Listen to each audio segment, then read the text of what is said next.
నమస్తే, welcome to Suman TV. నేను మీ విష్ణు. ప్రస్తుతంతో పాటు certified financial planner Pratyusha Reddy గారు ఉన్నారు. వారితో మాట్లాడదాం.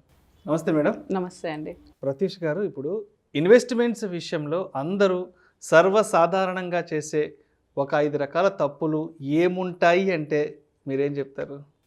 ఇప్పుడు మెయిన్గా ఇన్వెస్ట్మెంట్స్ విషయంలో బిగినర్స్ కానివ్వండి, మెయిన్గా బిగినర్స్ చేసే తప్పులు ఉంటాయి.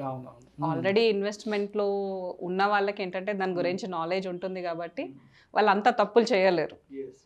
సో బిగినర్స్ ఏం చేస్తారు, యంగ్స్టర్స్ ఏం చేస్తారు అని మాట్లాడుకుంటే మనము ఫస్ట్ అయితే పేషెన్స్ ఉండదు, ల్యాక్ ఆఫ్ పేషెన్స్.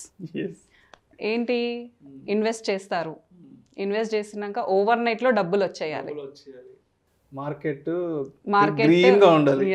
ఓవర్ నైట్లో నాకు రిటర్న్స్ వచ్చేయాలి. ఈరోజు 1,00,000 రూపాయలు పెట్టినా అంటే రేపు తెల్లారికల్లా అట్లీస్ట్ అవి 2 లక్షలన్నా అయిపోవాలి అన్న థాట్లో ఉంటారు. కానీ వాళ్ళకి స్లోగా గ్రో అవుతుంది, దాన్ని మనం ఎంజాయ్ చేద్దాం అన్న థాట్ ఉండదు. ఇప్పుడు ఒక మ్యాంగో సీడ్ పెట్టారనుకోండి, అది పెట్టి ఆ ట్రీ గ్రో అయ్యి దానికి ఫ్రూట్స్ రావడానికి చాలా టైం పడుతుంది కదా. 5 to 6 years పడుతుంది. మనం ఎంత పేషెన్స్గా వెయిట్ చేస్తాం దానికోసం, దాన్ని ఎంత జాగ్రత్తగా చూసుకుంటాం. అసలు రోజు నీళ్లు పోయడం, దాన్ని పశువు వచ్చి తినకుండా చూసుకోవడం, అలా చేస్తుంటాం.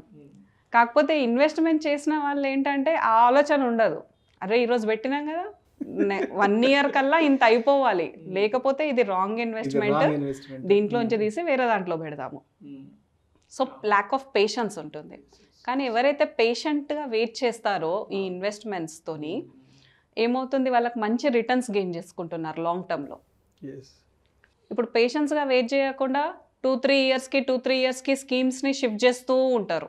ఈ స్కీమ్ వర్కౌట్ అయితే లేదు, వేరే స్కీమ్లో పెడదాము అని చేంజ్ చేస్తూ ఉన్నప్పుడు వాళ్ళు కాంపౌండింగ్ అన్నది లాస్ అవుతున్నారు. వాళ్ళ పవర్ ఆఫ్ కాంపౌండింగ్ గురించి తెలవట్లేదు. అది లేకుండా పేషెన్స్ లేకుండా బిహేవ్ చేస్తారు. సో ఫస్ట్ అది 8th wonder of world అని అర్థం చేసుకోవడానికి కూడా వాళ్ళు ట్రై చేయట్లేదు. చాలా మంది క్లయింట్స్ ఉంటారు, they will be totally anxiety about their returns. ఇలా రావట్లేదు, రేపు పెరగట్లేదు. ఇప్పుడు మార్కెట్ డౌన్లో ఉంది, చాలా మంది క్లయింట్స్ కాల్ చేస్తున్నారు, మేడం పోర్ట్ఫోలియో ఎలా ఉంది, ఏముంది, ఎట్లుంది చూడాలి, డౌన్లోకి వెళ్ళింది, ఎలా ఇప్పుడు తీసేద్దామా పెడదామా అని చెప్పేసి.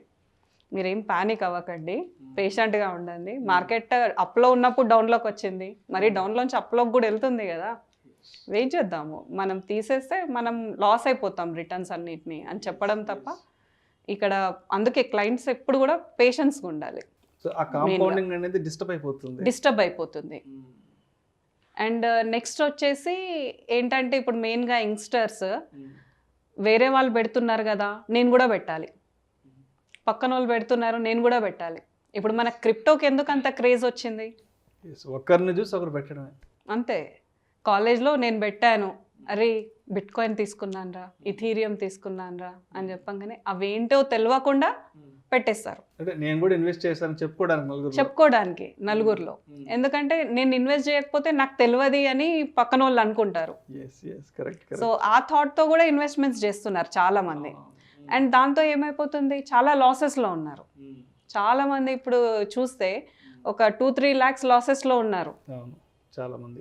అంటే చిన్న అమౌంట్ పెట్టిన వాళ్ళు యంగ్స్టర్స్ చాలా లాసెస్లో ఉన్నారు. ఇప్పుడు అవి ఎలా కట్టుకుంటారు వాళ్ళు?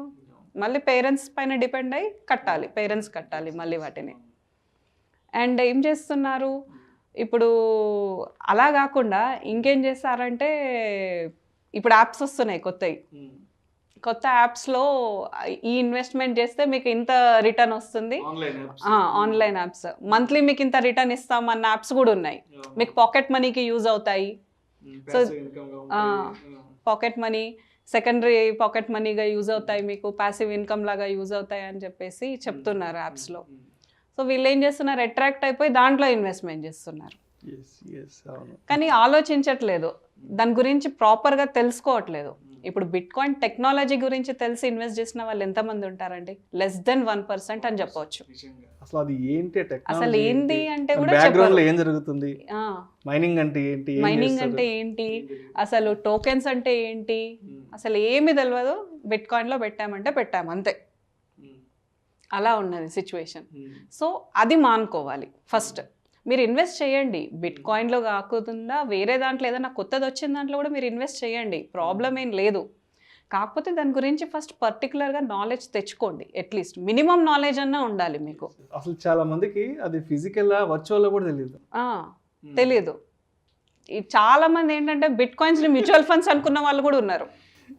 కాయిన్స్ లాగా ఉంటాయను అట్లా అనుకున్న వాళ్ళు, లేకపోతే అదొక డిఫరెంట్ స్టాక్ అని అనుకున్న వాళ్ళు ఇన్వెస్ట్ చేసిన వాళ్ళు కూడా ఉన్నారు చాలా మంది.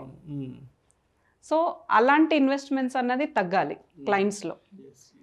అండ్ నెక్స్ట్ వచ్చేసి మాకే చాలా తెలుసు అంటే ఎవరన్నా ఎక్స్పర్ట్స్ కన్నా మాకే చాలా తెలుసు అని అనుకునే సిచ్యువేషన్ ఉంటుంది. అది కూడా ఒక బిగ్గెస్ట్ మిస్టేక్ ఇన్వెస్టర్స్ దగ్గర. ఏంటంటే మన ఫ్యామిలీలో ఇప్పుడు చాలామంది ఉంటారండి ఎక్స్పర్ట్స్, ఫ్యామిలీలో కానివ్వండి, మన సొసైటీలో కానివ్వండి, మనకు చెప్పేవాళ్ళు చాలామంది ఎక్స్పర్ట్స్ ఉంటారు. ఏంటి ఇప్పుడు అడుగుతాడు, నేను ఇక్కడ నా దగ్గర ఇన్ని డబ్బులు ఉన్నాయి, నేను ఇన్వెస్ట్ చేద్దాం అనుకుంటున్నా, ఎక్కడ పెట్టాలి అని మాట వచ్చినప్పుడు, అరే ఈ స్టాక్లో పెట్టురా 1 yearలో పెరిగిపోతుంది అని చెప్తాడు పక్కనోడు. వీడేంటి ఎవరిని కన్సల్ట్ అవ్వకుండా ఏం అవ్వకుండా పెట్టేస్తాడు. రేపు తెల్లారా కంపెనీ మూతపడితే అంటే పడదు. సపోజ్ వాడు తీసుకున్న రాంగ్ స్టెప్ వల్ల దాని గురించి ఏ స్టడీ చేయకుండా, ఏ రీసెర్చ్ చేయకుండా, దానికి కొంచెం కూడా టైం ఇవ్వకుండా రాంగ్ స్టెప్ తీసుకుంటాడు అక్కడ. దాంతో ఏమవుతుంది, మీ టోటల్ కార్పస్ని లాస్ అయ్యే ఛాన్స్ ఉంటుంది. మీకు రిటర్న్స్ గెయిన్ చేయడం అటు పక్కన పెట్టేసి టోటల్గా మీ మెయిన్ కార్పస్ కూడా లాస్ అయిపోతుంది. సో అది మెయిన్గా మిస్టేక్ చేస్తున్నారు అందరూ. అండ్ ఇన్వెస్ట్మెంట్ చేసే వాళ్ళు మెయిన్గా ఇన్ఫ్లేషన్ని కన్సిడర్ చేయట్లేదు. ఫస్ట్ ఇన్ఫ్లేషన్ అంటే ఏందో కూడా చాలా మందికి తెలియదు. ఇన్ఫ్లేషన్ అంటే ఏంటి అని అడుగుతారు. ఇప్పుడు చాలా మందిని ఎవరినైనా అప్రోచ్ అయినప్పుడు మీరు ఇన్వెస్ట్మెంట్స్ చేస్తున్నారా, సేవింగ్స్ చేస్తున్నారా అని మాట్లాడితే, సేవింగ్స్ అంటే ఏంటి, ఇన్వెస్ట్మెంట్స్ అంటే ఏంటి అని క్వశ్చన్ వేసే వాళ్ళు కూడా ఉన్నారు. సో ఇప్పుడు మీరు ఎక్కడ పెట్టుకుంటారు మీ డబ్బుల్ని అని అడిగితే, ఎఫ్డీలో పెట్టుకున్నాము, పోస్ట్ ఆఫీస్లో పెట్టుకున్నాము అని చెప్తారు. ఇప్పుడు మంచి ఎర్న్ చేసే వాళ్ళు కూడా, ఇప్పుడు సాఫ్ట్వేర్స్ కానివ్వండి, మంచి గవర్నమెంట్ ఎంప్లాయీస్ కానివ్వండి, ఒక నెలకి 70-60 వేలు సంపాదించే వాళ్ళు కూడా ఎక్కడ పెట్టుకుంటున్నారు సార్ అంటే, ఇంట్లో పెట్టుకుంటే సేఫ్ ఉంటాయి కదా మేడం, పోస్ట్ ఆఫీస్లో పెడతాము, ఇంకో దాంట్లో బ్యాంక్ ఎఫ్డీలో పెట్టుకుంటాము, సేవింగ్స్ అకౌంట్స్లో పెట్టుకుంటాము, దాంట్లో అయితే సేఫెస్ట్గా ఉంటాయి, లేకపోతే ఏదైనా రియల్ ఎస్టేట్ కొనుక్కుంటాము డబ్బులు జమ అయినాయి అంటే. సో ఏం చేస్తున్నారంటే వాళ్ళు ఇన్ఫ్లేషన్ని కన్సిడర్ చేయట్లేదు అక్కడ. ఇప్పుడు మీరు ఎఫ్డీలో ఒక 100 రూపీస్ పెట్టారు, మీకు 5% రిటర్న్ తోటి అది నెక్స్ట్ ఇయర్ 105 అవుతుంది మీకు. కానీ మీకు ఇన్ఫ్లేషన్ వచ్చేసి 6% తోని 106కి గ్రో అయింది. అంటే 100 రూపీస్ వాల్యూ ఉన్న వస్తువు మీకు నెక్స్ట్ ఇయర్కి 106కి వస్తుంది. కానీ మీ దగ్గర ఉన్న ఫండ్ 105 ఉంది, అంటే మీరు మైనస్లో ఉన్నారు. సో ఎప్పుడు కూడా మనం చేసే ఇన్వెస్ట్మెంట్స్ మన ఇన్ఫ్లేషన్ కన్నా అట్లీస్ట్ మనకు 2-3% అన్నా ఎక్కువ రిటర్న్స్ ఇవ్వాలి. అంటే మీరు రిస్క్ ఫ్రీ రిటర్న్స్ చూసుకుంటే అట్లీస్ట్ ఒక 2-3% అన్నా మీరు ప్లస్లో ఉండే ఇన్వెస్ట్మెంట్స్ని చూస్ చేసుకుంటే మీకు మంచి ఆప్షన్ అవుతుంది అది.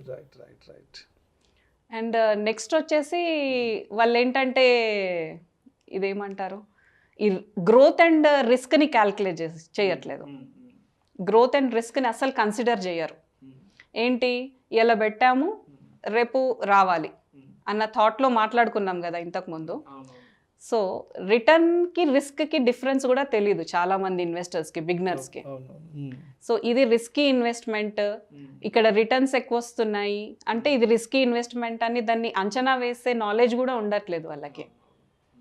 సో వాటి గురించి అట్లీస్ట్ మినిమంగా నాలెడ్జ్ తెచ్చుకున్న తర్వాత బిగినర్స్ ఎవరైనా ఇన్వెస్ట్మెంట్లోకి దిగితే వాళ్ళ ఇన్వెస్ట్మెంట్స్ మంచిగా స్మూత్గా రన్ అవుతాయి మనకి.